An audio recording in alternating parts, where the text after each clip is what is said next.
Hello दोस्तों। तो आज अपन इस वीडियो में तरंग, गति, ध्वनि और कुछ पशु पक्षी, कीटों और प्राणी के बारे में महत्वपूर्ण जानकारी देखेंगे। तो इस वीडियो में लास्ट तक बने रहना। ये इंपॉर्टेंट क्लास है। वनडे एग्जाम में इनमें से क्वेश्चन आ जाता है। एक जो अभी सैनिक स्कूल का एग्जाम हुआ था क्लास 6 का, तो उसमें एक क्वेश्चन पूछा गया था, वो भी इसके अंदर है। तो इस वीडियो में लास्ट तक देखते रहें और बने रहें। तो इस वीडियो की अपन शुरुआत करते बिना टाइम वेस्ट किए हुए। तो रात के समय जैसे अपन ने फर्स्ट क्वेश्चन यहाँ से देखेंगे, तरंग गति ध्वनि के महत्वपूर्ण प्रश्न उत्तर है। एक शब्द में उत्तर देना अपन को। इसमें पूरी इंफॉर्मेशन दूंगा, मैं आपसे पूछूंगा नहीं इसमें पूरे जो भी है। ध्वनि एक तरंग है। ध्वनि कौन सी तरंग है? ध्वनि एक यांत्रिक तरंग है। इसमें सब टाइप के क्वेश्चन होंगे जो भी क्वेश्चन पूछे जाते हैं एग्जाम में। ध्वनि एक तरंग है। ध्वनि एक यांत्रिक तरंग है। ध्वनि तरंगे होती है अनुदैर्ध्य तरंग। ध्वनि नहीं गुजर सकती निर्वात से। सूर्य की उष्मा पृथ्वी पर कैसे पहुंचती है? विकिरण द्वारा। गर्म वायु और ठंडी वायु से ध्वनि की चाल सर्वाधिक किसमें होगी? तो गर्म वायु ठंडी वायु में ध्वनि की चाल सर्वाधिक किसमें होगी? तो गर्म वायु में होगी हो। तो इसका राइट आंसर गर्म वायु है। और सूर्य की उष्मा पृथ्वी कैसे पहुंचती है? विकिरण द्वारा पहुंचती है। और ध्वनि नहीं गुजर सकती, यानी ध्वनि नहीं गुजर सकती है निर्वात से।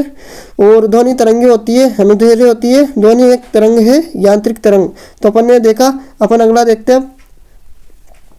तो इसमें भी इस तरह से क्वेश्चन दिए मैंने। रात के समय इसमें सब टाइप से क्वेश्चन मिलेंगे आपको इस वीडियो में।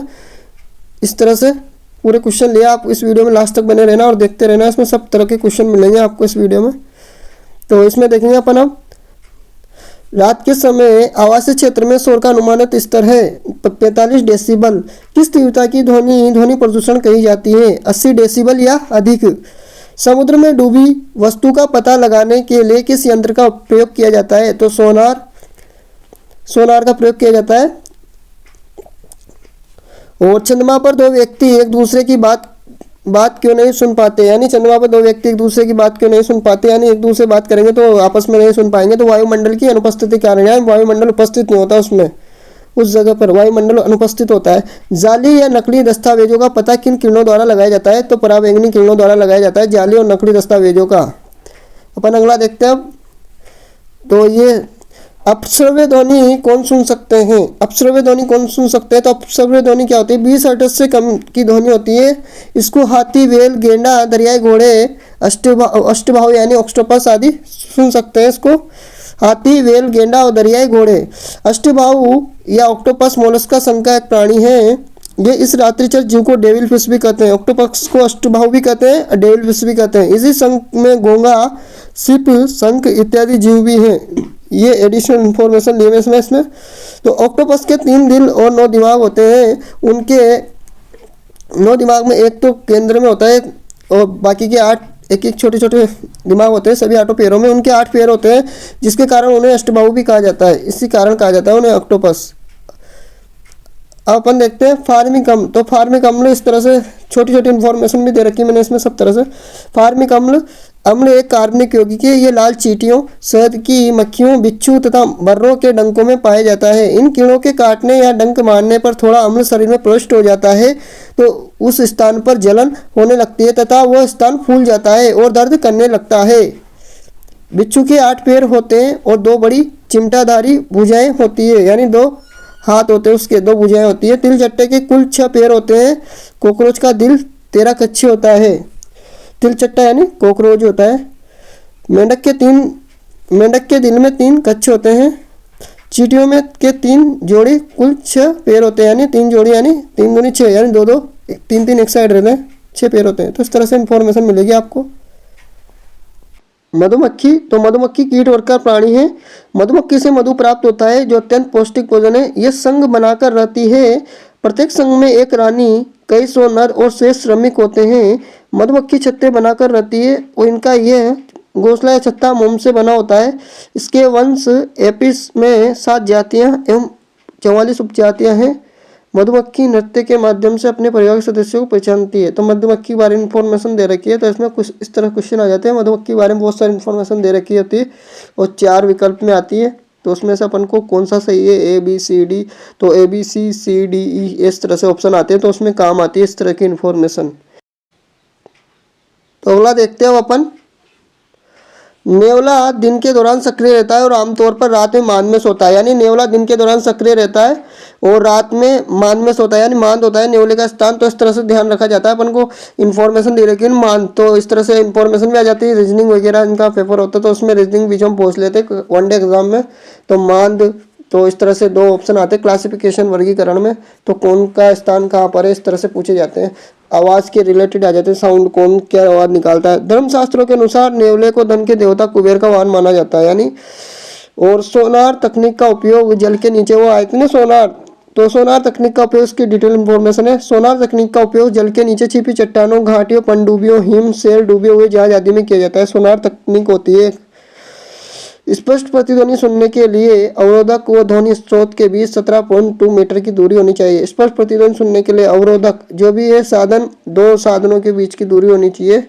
ध्वनि ध्वनि स्रोत यानी दो चीजों के बीच की दूरी कितनी होती है, 17.2 मीटर होनी चाहिए। अपन अगला देखते हैं। जो भी क्वेश्चन रह जाएंगे अगर थोड़े उस टाइप के, तो मैं कम्युनिटी क्यूज में डाल देता हूँ, तो उस तरह से कवर कर लेंगे उनको जो भी बचेंगे। अपन अगला देखते हैं। तो चमगादड़ के पंख होते हैं और ये पक्षियों की तरह आसमान में उड़ता हो, लेकिन असल में पक्षी नहीं है बल्कि उड़ने वाला एक स्तनधारी जीव है। दरअसल ये चमगादड़ अंडे नहीं देता बल्कि बच्चे देता है और अपने बच्चों को स्तनपान भी कराता है, इसलिए इसे पक्षियों की श्रेणी में नहीं रखा जाता है। तो इसका यही कारण है कि इसको पक्षियों की श्रेणी में इसलिए नहीं रखा जाता।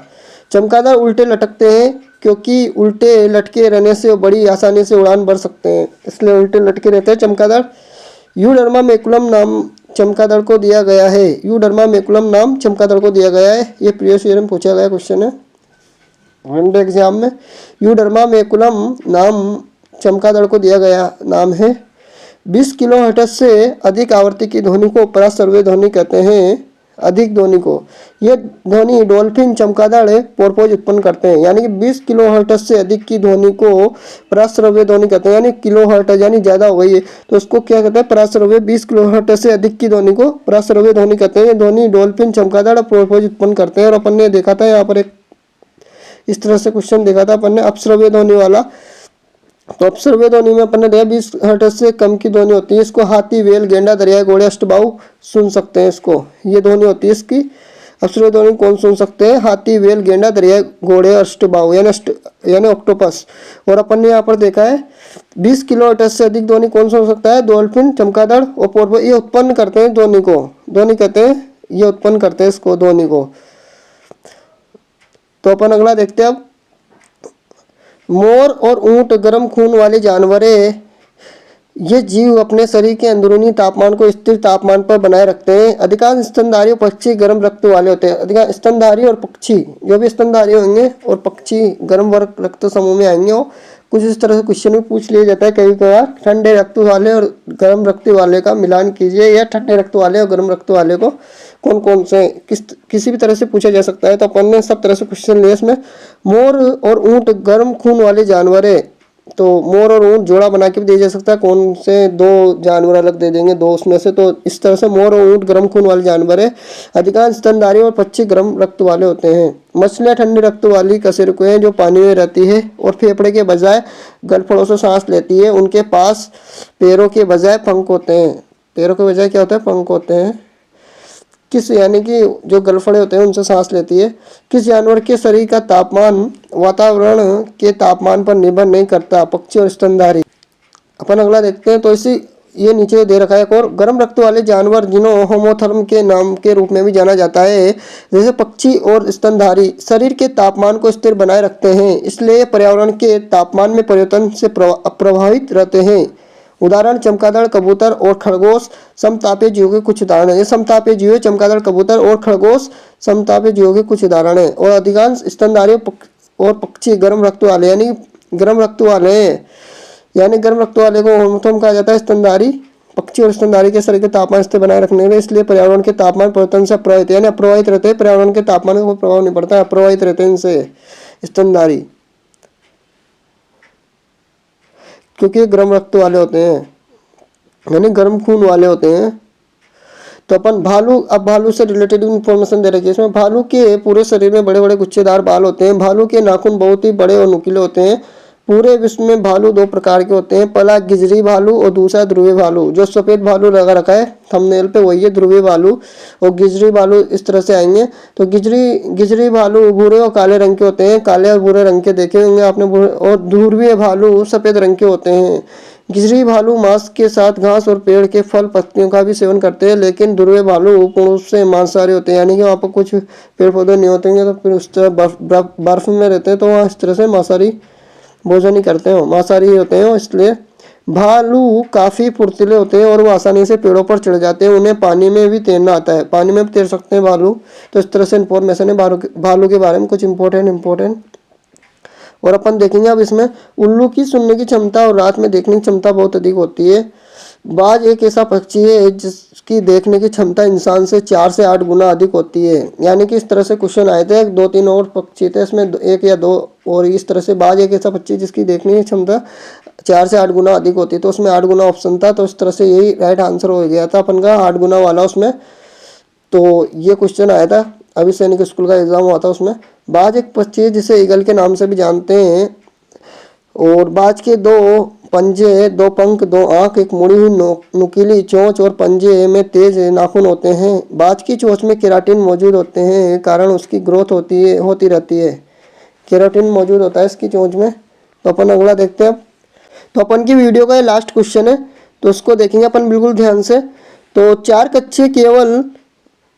कच्चे हृदय केवल स्तनधारी पक्षी और कुछ सरीसृपों जैसे मगरमच्छ, घड़ियालों और एलिगेटर्स में पाया जाता है। यानी कि जो 4 कच्चे हृदय दे रखा है अपन को उसमें, तो वो किस किस में पाया जाता है? केवल स्तनधारियों और पक्षियों में पाया जाता है 4 कच्चे हृदय, तो और बाकी के जो कुछ सरीसृप बचे जैसे मगरमच्छ, घड़ियाल और एलिगेटर्स में पाया जाता है।